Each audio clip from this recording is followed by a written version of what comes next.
की लेखिका है विनीता मोहता। दिवाली की रात पूरा गांव रोशनी से नहाया हुआ था। हर घर द्वार सभी दूर दिए जल रहे थे। गांव की मान्यता के अनुसार लोग मंदिरों की देहरी पर और कुएं पर लगाने के लिए दिए लेकर जा रहे थे। लतिका जो शहर से अपनी दादी के यहाँ आई थी, आसपास की लड़कियों के साथ वो भी दिया लगाने मंदिर जा रही थी। तभी उसकी नजर एक सूनी झोपड़ी पर पड़ी, जहां दिवाली के दिन भी अंधेरा था। अपने साथ की सहेलियों को बिना बताए लतिका एक दिया उस झोपड़ी पर भी रख आई। लतिका ने जैसे ही दिया रखा, तेज हवा के झोंके से बुझ गया। लतिका की सहेली की निगाह जैसे ही उस पर गई, वह तुरंत लतिका का हाथ पकड़कर उसे उस झोपड़ी से दूर ले आई।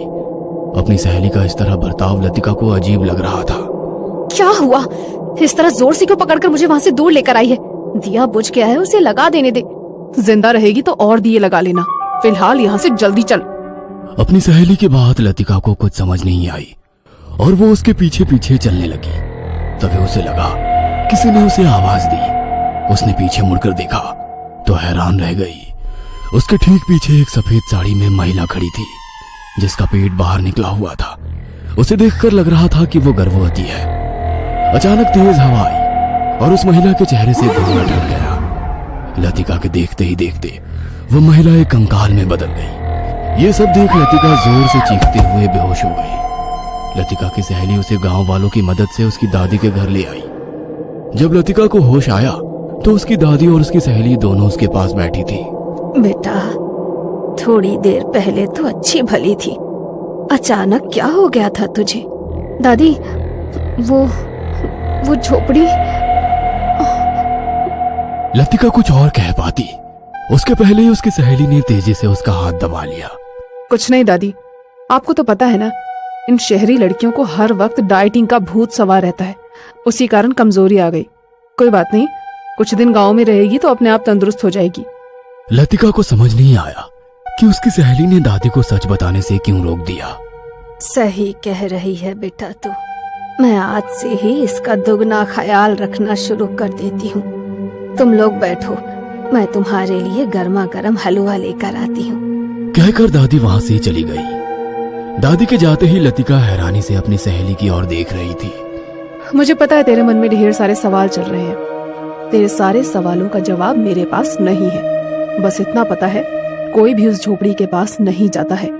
कोई नहीं जाता है? मगर क्यों? कोई तो कारण होगा। गांव के लोग एक कहानी सुनाते हैं, वही मुझे पता है। कहानी? कैसी कहानी? हाँ, आजादी के पहले का गांव। बहुत साल पुरानी बात है। तब शायद देश भी आजाद नहीं हुआ था। गांव में जमींदारों का शासन हुआ करता था। गांव के एक किसान की बेटी फूलमती बिल्कुल फूलों की तरह खूबसूरत थी। गांव के जमींदार के बेटे की निगाह उस पर पड़ी तो वो अपना दिल हार बैठा। मगर कहाँ एक किसान की बेटी और कहाँ जमींदार। पुराने जमाने में तो जाति प्रथा और भी ज्यादा थी। ठाकुर साहब, आपका और हमारा कोई मेल नहीं है। अब हमारा पीछा छोड़ दीजिए। ऐसे कैसे फूलमती? हम तुम्हें बहुत चाहते हैं, तुम्हारे बिना रह नहीं सकते। हमें एक होने से कोई नहीं रोक सकता। जमींदार की चिकनी चुपड़ी बातों में आकर फूलमती उन पर भरोसा करने लगी। दोनों अपनी हद से आगे बढ़ गए। नतीजा फूलमती की गर्भावस्था।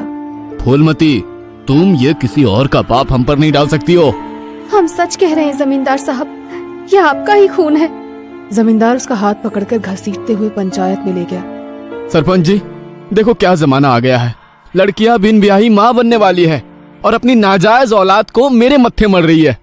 झूठ बोलने के पहले भगवान से डरो जमींदार, ये तुम्हारी ही औलाद है। फूलमती की बातों पर किसी ने भी ध्यान नहीं दिया और जमींदार के कहने पर फूलमती को गांव के बाहर एक झोपड़ी बनाकर रहने पर मजबूर कर दिया गया। फूलमती रोते हुए उस झोपड़ी में रहने लगी। कई बार उसने सोचा कि मर जाऊं, मगर अपनी होने वाली संतान का ख्याल कर उसने मरने का इरादा छोड़ दिया। फूलमती को अकेला पाकर कई लोग उसकी मजबूरी का फायदा उठाने की कोशिश करते, मगर फूलमती सबको मुंह तोड़ जवाब दे देती। समय बीत रहा था। अकेले अकेले रहकर फूलमती ने धीरे धीरे खुद से ही बातें करना शुरू कर दिया। कभी खूब सजती सवरती खुश होती, तो कभी एक विधवा की तरह पूरे साज श्रृंगार उतार कर मातम मनाती। उसकी हरकत से गांव वाले डरने लगे थे। उन लोगों के लिए वो जिंदा भूत बन गई थी। कोई भी उसके आसपास नहीं आता था। लोग उसका नाम तक भूल गए थे। सब उसे कुलक्षणी कुल्टा के नाम से ही बुलाते थे, मगर सिर्फ वो जानती थी उसने कोई गलत काम नहीं किया, बल्कि उसे प्यार में धोखा मिला है। एक दिन बहुत जोर की बारिश हुई, बिजली कड़क रही थी, गांव में पूरा अंधेरा हो गया। सभी लोग घरों में दिए की रोशनी में बैठे थे। फूलमती प्रसव पीड़ा से छटपटाने लगी। पूरे घर में अंधेरा था। उसकी चीख सुनकर भी लोगों ने अनसुनी कर दी। बिना किसी की सहायता के फूलमती ने एक मरे हुए बच्चे को जन्म दिया। अपने बच्चे के खातिर फूलमती सारी तकलीफ सहन कर रही थी। जब वही नहीं रहा तो उसी रात फूलमती ने फांसी लगाकर आत्महत्या कर ली। लोगों ने फूलमती और उसके बच्चे का अंतिम संस्कार करना चाहा, मगर जैसे ही वो झोपड़ी में दाखिल होने लगे, दरवाजे पर ही बड़ा सांप पहरा दे रहा था। लोगों की कोशिश के बावजूद भी सांप ने किसी को भी झोपड़ी में दाखिल नहीं होने दिया। लोगों ने कुछ समय तक कोशिश करी, मगर जब सांप ने अंतिम संस्कार नहीं करने दिया तो लोगों ने उस झोपड़ी की ओर झांकना छोड़ दिया। धीरे धीरे फूलमती और उसके बच्चे की लाश सड़कर कंकाल बन गई। बहुत दिनों तक एक सफेद साड़ी जिससे फूलमती ने आत्महत्या की थी उस झोपड़ी में लटकती रही। पहले वो सफेद साड़ी लोगों को फूलमती के होने का एहसास कराती थी, मगर कुछ दिनों के बाद सच में लोगों को फूलमती की आत्मा नजर आने लगी। वो कभी छोटे बच्चे को गोद में लिए होती तो कभी गर्भवती के रूप में। फूलमती को मरे हुए कुछ ही समय हुआ था कि जमींदार की हवेली में एक रात जोर जोर से चीखने की आवाज आने लगी। गांव के कुछ लोग तुरंत हवेली पहुंचे तो वहां का नजारा देखकर हैरान रह गए। एक तरफ जमींदार और उसका परिवार एक कोने में खड़ा था, वहीं दूसरी ओर हवा में उड़ती हुई फूलमती की आत्मा। छोड़ दो मुझे और मेरे परिवार को, चली जाओ यहाँ से। छोड़ दूं तुझे, तेरे परिवार को? तूने जो मेरे साथ किया है उसके लिए तुझे सजा जरूर मिलेगी। हाँ। फूलमती, उससे गलती हो गई, भूल जाओ, उसे माफ कर दो बेटा। जमींदार की माँ के कहने पर फूलमती को गुस्सा आ गया और उसने अपना हाथ घुमाया। जमींदार की माँ हवा में उड़ने लगी। तुम्हारे बेटे ने जो मेरे साथ किया वो तो कोई किसी दुश्मन के साथ भी ना करे। अपने बच्चे को नहीं अपनाना था तो ना अपनाता, मगर इस तरह मुझे सरेआम बेइज्जत क्यों किया? उसके कारण मैं अपने घर परिवार से दूर हो गई। मैं सबके सामने कबूल करता हूँ कि तुम्हारी कोख में मेरा ही बच्चा था। मैंने प्यार और शादी का ढोंग किया था। अब मेरी माँ को छोड़ दो। गांव के लोग जमींदार की बातें सुन रहे थे। जमींदार साहब, गांव में आपकी कितनी इज्जत है। आपके एक बार के कहने पर बेचारी फूलमती की बात की सुनवाई नहीं हुई और पंचायत ने फूलमती को सजा सुना दी। फूलमती बेटा, मैं भी तेरा गुनहगार हूँ, मुझे भी सजा दे। आप लोगों की गलती की सजा मेरी होने वाली संतान और मुझे मिली है। हमारी जिंदगी में हमेशा के लिए अंधेरा हो गया। फूलमती और सरपंच को बात करते देख जमींदार अपने परिवार को लेकर वहां से जाने की कोशिश करने लगा। उसकी इस कोशिश के कारण अचानक फूलमती गुस्से में लाल हो गई और उसकी आंखों से खून टपकने लगा। जमींदार, धोखा देना तेरी फितरत है। आज भी धोखा देकर जा रहा है। अब किसी को धोखा देने के काबिल नहीं बचेगा तू। कहते हुए फूलमती ने अपना हाथ घुमाया।